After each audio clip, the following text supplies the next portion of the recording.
Hello dear students, कैसे हैं आप लोग। आई होप कि आप लोग बहुत अच्छे हैं। जैसा कि आपको पता है कि बहुत जल्दी हमारा परिवार 1000 लोगों का होने वाला है। इसी खुशी में मैं आज एक घोषणा करना चाहता हूं कि आपके लिए एक बहुत बड़ा सरप्राइज़ रखा हुआ है 1000 सब्सक्राइबर के उस पार। 1000 सब्सक्राइबर के बाद हम लोग एनसीईआरटी के रिगार्डिंग एक बहुत ही शानदार सेशन करने वाले हैं। वो सेशन आपके लिए स्पेशली सरप्राइज़ ही होगा, क्योंकि उस सेशन में मैं आपको कवर कराने वाला हूँ वो इम्पोर्टेंट फैक्ट जिससे आप एग्ज़ामिनेशंस पे अपनी पकड़ को अच्छी बना सकते हैं। तो आज हम लोग करने वाले हैं स्पेशली सीयूईटी का क्लास, जिसमें 50 टॉप मोस्ट पॉलिटिकल साइंस के क्वेश्चंस को करने वाले हैं। ये क्वेश्चंस आपके जनरल टेस्ट के सेल के लिए एज़ वेल एज़ अगर आप प्रिपरेशन कर रहे हैं पॉलिटिकल साइंस ऑनर्स के लिए, दोनों के लिए ही बहुत महत्वपूर्ण है। तो चलिए स्टार्ट करते हैं आज के सेशन को। पहला प्रश्न कहता है कि लोकसभा अध्यक्ष अपना त्यागपत्र किसे देते हैं। तो आपको पता होना चाहिए कि लोकसभा उपाध्यक्ष को लोकसभा अध्यक्ष अपना त्यागपत्र देते हैं, ये आपको ध्यान में रखना है। दूसरा प्रश्न कहता है कि भारतीय संविधान के मौलिक कर्तव्य को किस देश के संविधान से लिया गया है। तो आपको पता होना चाहिए कि रूस जो है, वहाँ से हमने मौलिक कर्तव्य को उठाया है। और अगर आपसे पूछ लिया जाए कि भारतीय संविधान में मौलिक अधिकार कहाँ से उठाया गया है, तो आप कहिएगा अमेरिका से उठाया गया है। ये आपको ध्यान में रहना चाहिए। तीसरा सवाल है कि नए राज्य की स्वीकृति भारतीय संघ में कौन देता है। तो संसद जो है वो नए राज्य की स्वीकृति भी देता है। भारतीय संघ में राज्यों की सीमाओं को परिवर्तन करने का जो अधिकार है वो भी संसद के पास ही होता है। चौथा क्वेश्चन इंपॉर्टेंट है कि राजनीतिक दल, पार्टी, अध्यक्ष, सरकार और राष्ट्रपति में से किसके द्वारा राज्य का संचालित होता है। तो पार्टी अध्यक्ष के द्वारा ही पूरा जो राज्य है उसका संचालन किया जाता है। क्वेश्चन नंबर 4 का पार्टी अध्यक्ष सही आंसर होगा। आगे देखिए, पांचवा क्वेश्चन इंपॉर्टेंट है। कहता है कि किसे अखिल भारतीय सेवाओं के सृजन की शक्ति प्राप्त है। तो भारतीय संविधान को ही अखिल भारतीय सेवाओं के सृजन की प्राप्ति है, मतलब अधिकार प्राप्त है। वो चाहे तो अखिल भारतीय सेवाओं के तर्ज पर किसी नए विभाग का गठन कर सकती है। इसे आपको ध्यान में रखना है। छठा क्वेश्चन कहता है कि किस संविधान संशोधन के द्वारा भारत में वोट डालने की उम्र 21 वर्ष से घटाकर 18 वर्ष की गई थी। आपको 61वां संविधान संशोधन याद होगा, राजीव गांधी के समय हुआ था। और इम्पॉर्टेंट क्या था इसमें, जो वोट देने का उम्र था ना, वो पहले 21 साल का हुआ करता था। बाद में जब ये संशोधन होता है तो वोट देने की उम्र 21 से घटाकर 18 साल का कर दिया जाता है। इसे आपको ध्यान में रखना है। नेक्स्ट क्वेश्चन देखिए, क्वेश्चन नंबर 7 कहता है कि 61वें संविधान संशोधन के तहत किस वर्ष वोट डालने की उम्र 21 वर्ष से घटाकर 18 वर्ष कर दी गई थी। 8 लिखा गया मिस्टेक, ये 18 होगा। तो 21 से 18 हुआ था 1989 में, ये आपको ध्यान में रखना है। 1989 वो साल था। आठवां क्वेश्चन क्या है, इंपॉर्टेंट है। देखिए, कहता है कि किस संविधान संशोधन द्वारा भारतीय संविधान की प्रस्तावना में समाजवादी, पंथ निरपेक्ष, यहाँ की धर्मनिरपेक्ष दिया हुआ है, जिसे आप सुधार कर सकते हैं। और साथ में एक और वर्ड था अखंडता, ये तीनों जोड़ा गया था।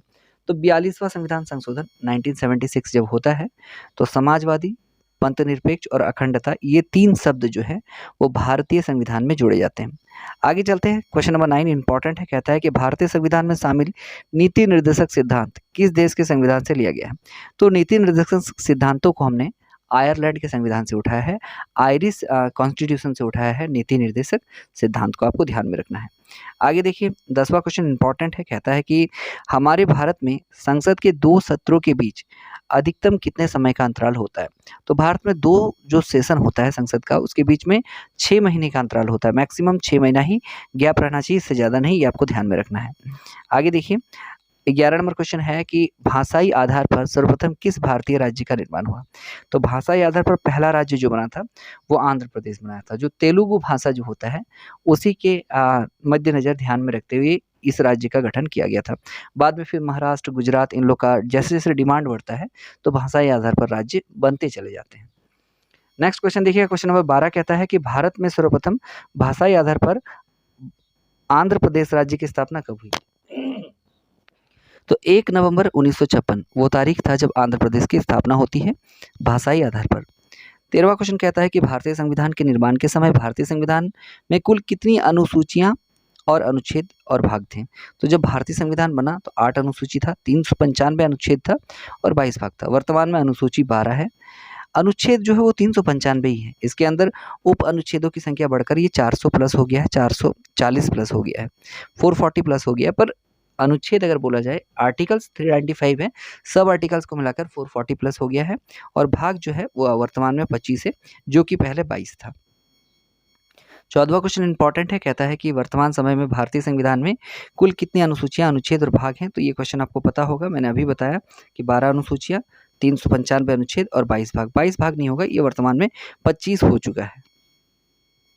आगे देखिए 15 नंबर क्वेश्चन कहता है कि भारतीय संविधान के निर्माता कहे जाने वाले भीमराव अंबेडकर ने संविधान के किस अनुच्छेद को संविधान की आत्मा और उसका हृदय कहा है।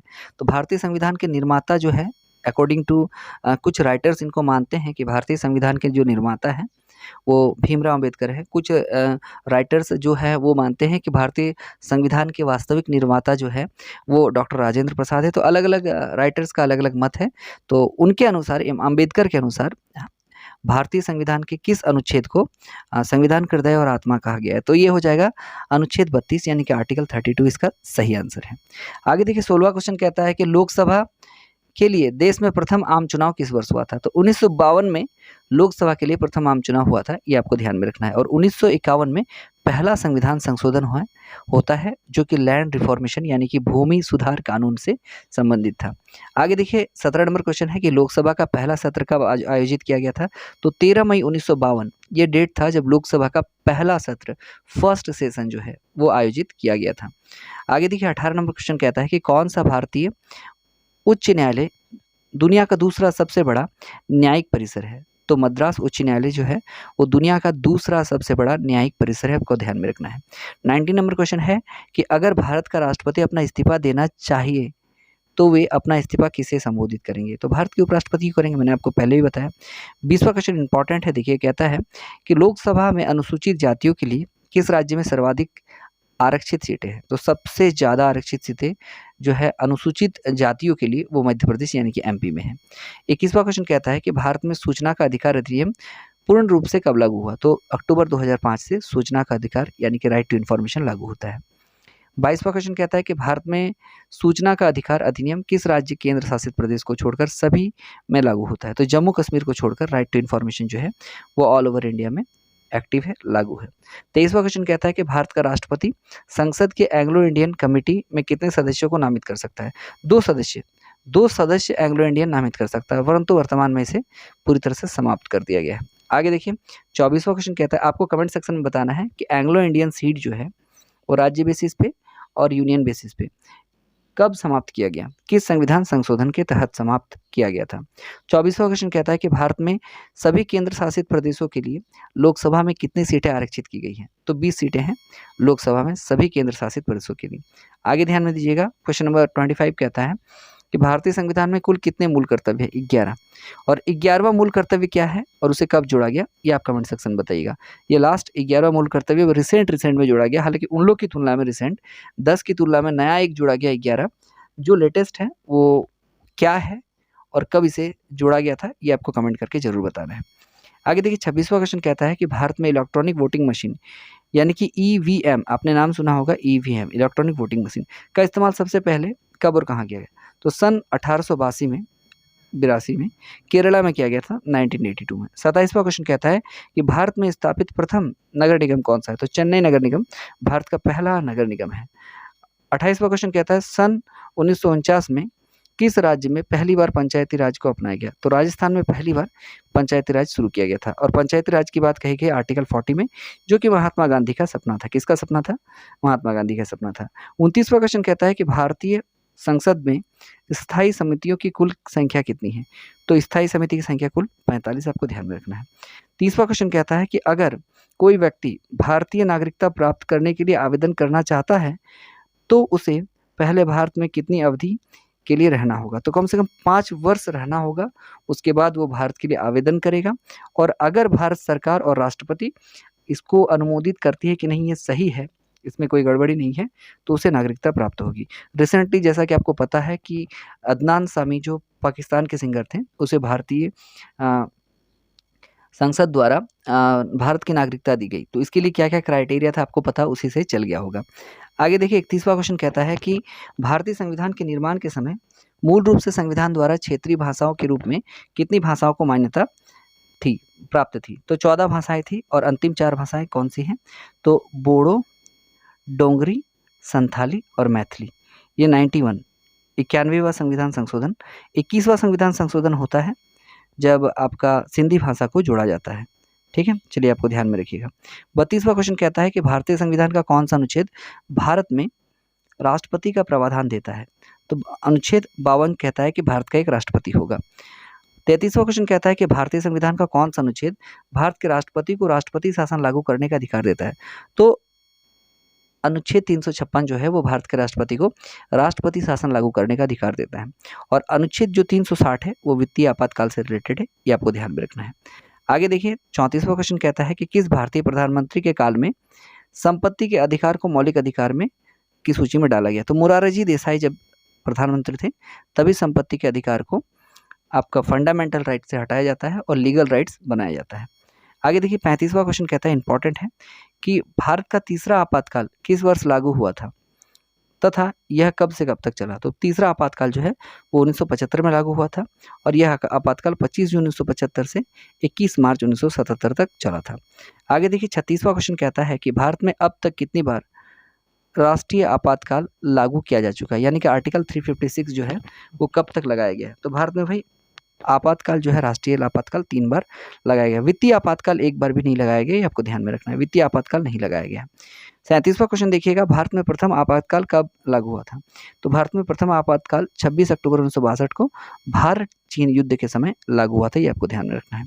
38वां क्वेश्चन कहता है कि भारत में पंचायती राज व्यवस्था के मध्यवर्ती स्तर को क्या कहते हैं? तो पंचायत समिति कहते हैं, इसे आपको ध्यान में रखना है। 39वां क्वेश्चन कहता है कि भारत में पहली बार राष्ट्रपति शासन किस भारतीय राज्य में लगाया गया था? तो राजस्थान में पहली बार राष्ट्रपति शासन लगाया गया था। 40वां क्वेश्चन कहता है कि भारत का राष्ट्रपति देश की वित्तीय आपातकाल लगा सकता है, इसका प्रावधान भारतीय संविधान के किस अनुच्छेद में? मैंने अभी कहा कि 360 वित्तीय आपातकाल से रिलेटेड है।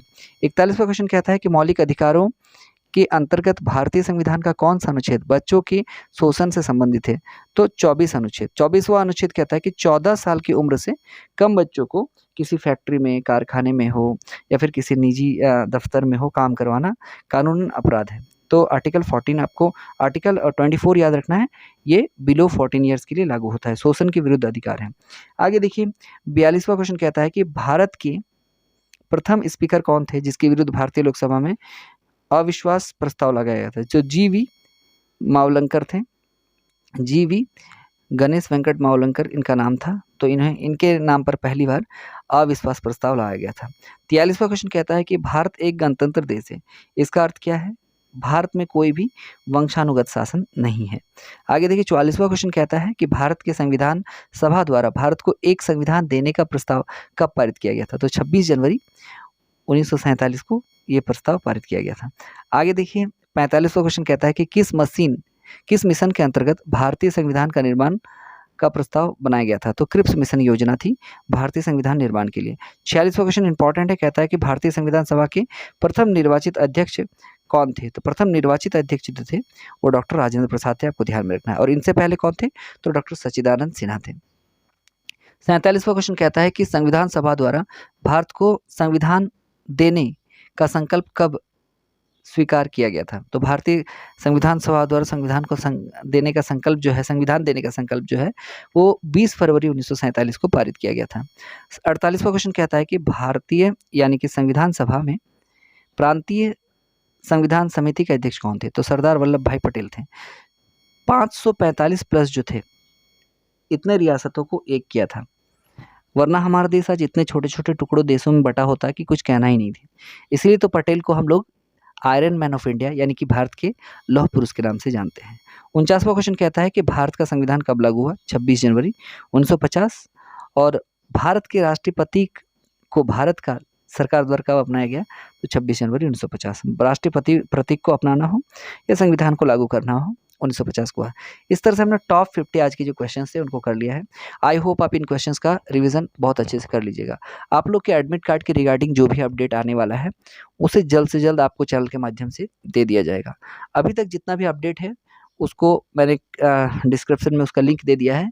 आपको लिंक पे जाना है, वहाँ पे आपको बताया गया है कि किस तरह से सीयूईटी एग्ज़ाम होगा, कितने पेपर एक दिन में देने हैं, किस तरह के प्रश्न आ सकते हैं और प्रश्नों के जवाब कैसे देने हैं। ओएमआर शीट कैसे क्या ओएमआर शीट में होगा या सीबीटी होगा, कंप्यूटर बेस्ड टेस्ट होगा। तो आपको पता है कंप्यूटर बेस्ड टेस्ट होने वाला है, कंप्यूटर में एग्ज़ाम कैसे देंगे, इन सारी बातों को डिटेल्स में समझाया गया। आप ज़रूर जाके देखिएगा, डिस्क्रिप्शन में लिंक दिया है। मिलते हैं फिर नेक्स्ट वीडियो में, तब तक के लिए thank you and good bye.